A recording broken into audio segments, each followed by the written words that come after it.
going to do is at the time there was a thing called the Parents Music Resource Center, the PMRC. It was a pro-censorship organization. We're like, how do we, an unknown band, stick it to the PMRC? So this was our plan. We're like, we're going to go on stage naked with PMRC written on our chests and duct tape across our mouths. That was going to be our plan, right? Great idea, right? Fantastic.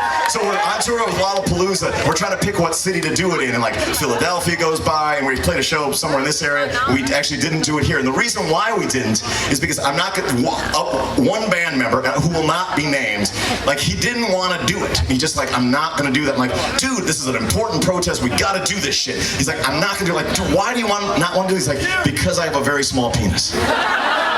It's like a half roll of nickels. And I'm like, dude, half roll of nickels or not, the revolution has to happen, so we gotta do that shit. So finally, actually we were in Washington, D.C., playing at RFK Stadium, right? We had this big argument in the dressing room, and we're like, all right, it's now or never. We gotta do this thing. And so finally, the band member says, all right, I'll do it, but under one condition.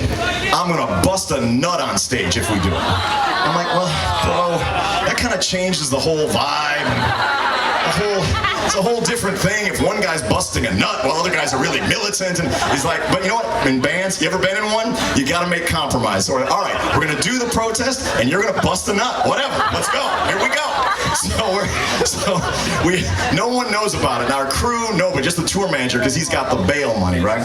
So we figure we got like 15 minutes before the cops come. So we don't tell anybody. And the sad part of the story is that Lane Staley, Alice in Chains was on that tour. He never really got to see us play because they were like headlining or whatever. But he came really early that day, and he's sitting at the side of the stage, and I'm standing next to him. He's like, oh, I heard you guys were great, man. I came to see you today. I'm like, bro, you're gonna see us today.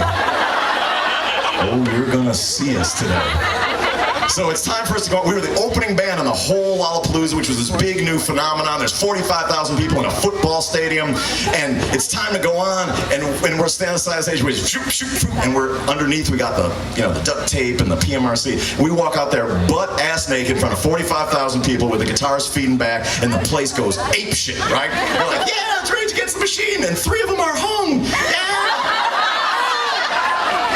So meanwhile, one of my bros, he's down, my peripheral vision, I see him down, on the other end, he's like, I'm like, oh, man. Well, you know what, I just gotta hold down my end. I can bust a nut or no, I just gotta do my part. So anyway, it turns out that he wasn't able to get sufficient torque to get anything going, which is probably good. But anyway, so then all of a sudden now we're 4 militant dudes standing there in a row ready to like bring some anti-PMRC shit. So we're there for the first 5 minutes, people are going crazy. Now remember, it's a 15-minute protest we got planned, right? First 5 minutes they go crazy. The second 5 minutes are like, we'd like to hear some rock and roll music. Yeah, we seen their dicks. Okay, now play bomb track, like that. And so there's this kind of standoff. We're standing there, they're standing there. Then the last 5 minutes, it gets violent. They're like, I don't like the fact that no music's happening, it's feeding back. Yes, the guy masturbated unsuccessfully, but now we either need some music or we need our money back. And we're just bam, just right there. Then they start throwing quarters at our penises. And I'm like, man, I have a commitment to social justice, but I may not be willing to lose my nuts to a Susan B. Anthony. So we're there in the last 5 minutes. I'm like looking at the clock. I mean, this is it. Quarter here, quarter there. Finally, we run. The police have arrived backstage. So we sprint, and our clothes are missing. Lane Staley has stolen our clothes. So we're running around as every man for themselves. So I go in the only place where a running naked black man backstage can possibly get away unnoticed, and that is the Fishbone tour bus. Where I sneak in there, and it's like they're smoking weed for days, and I watch Star Wars, and that's the end of the story. And it became a big news story. Rage Against the Machine became famous, and here I am in 2009 playing for you guys. And this song is called Guerrilla Radio.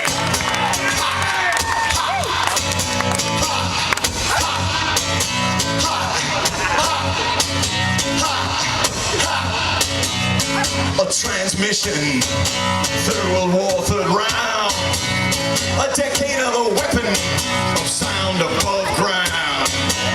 There's no shelter, mister, if you're looking for shade.